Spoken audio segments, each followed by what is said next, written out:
Hi guys, welcome to OKSFDC. So today in this video, I'll tell you about a very useful extension that will increase your efficiency. So let's get started. So first we will just install this extension and the name is Salesforce Inspector Chrome.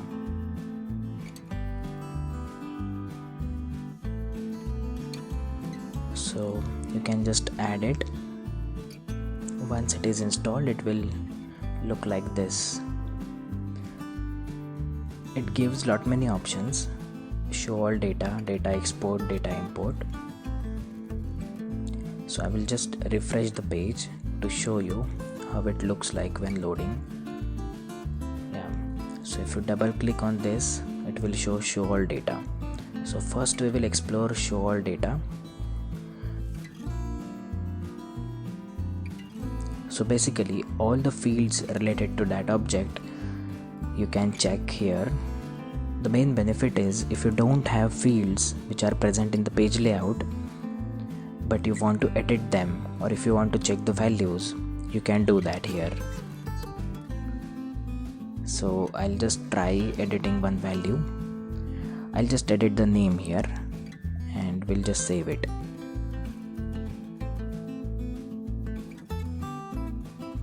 Perfect. And this will display in the detail page as well.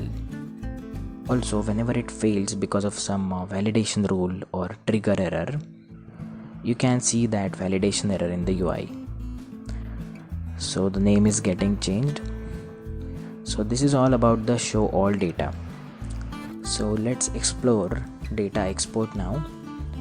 So I'm opening this in the new tab. Here you can query any of the object. The most important advantage is you can get the options of the field names. The field API names are suggested here.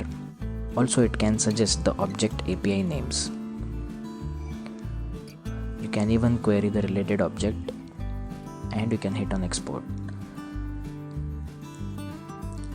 So you can see the data is getting loaded. Now we have lot many options to export it.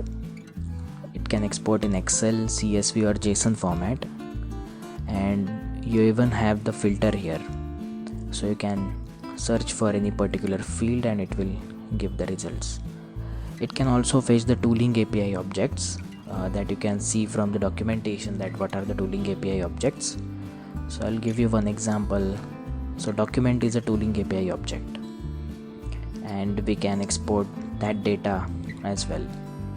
Also you can see one more checkbox here, include deleted records.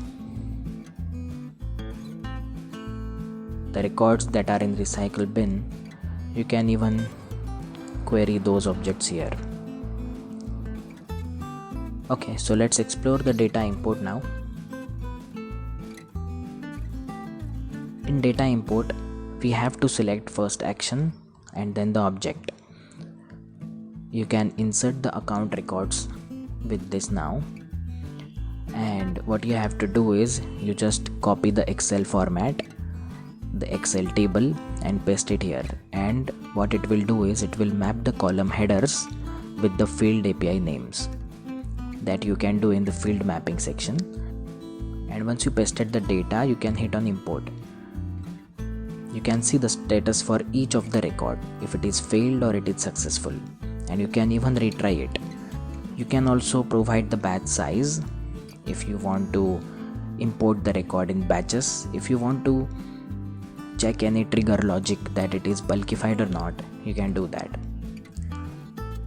If you guys are using Workbench, then you can see the difference.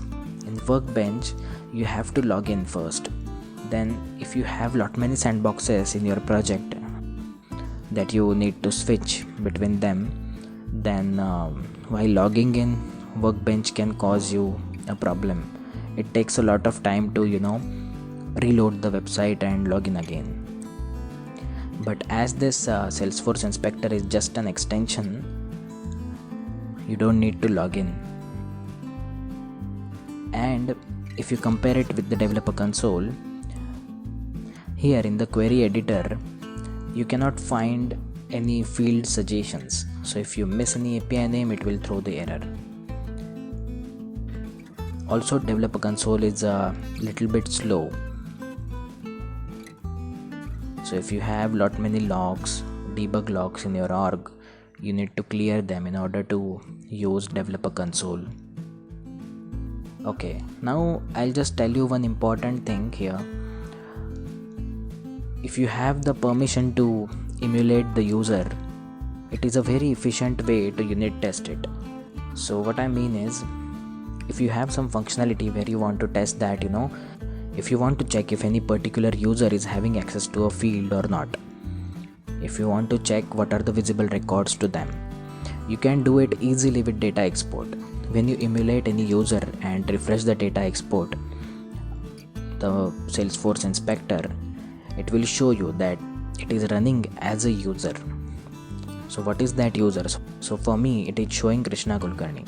But when you emulate any particular user, it will show that user's name here. And by this, you can verify the field level security basically. So it helps a lot while doing the unit testing. Now it's time that I tell you one disadvantage of this extension.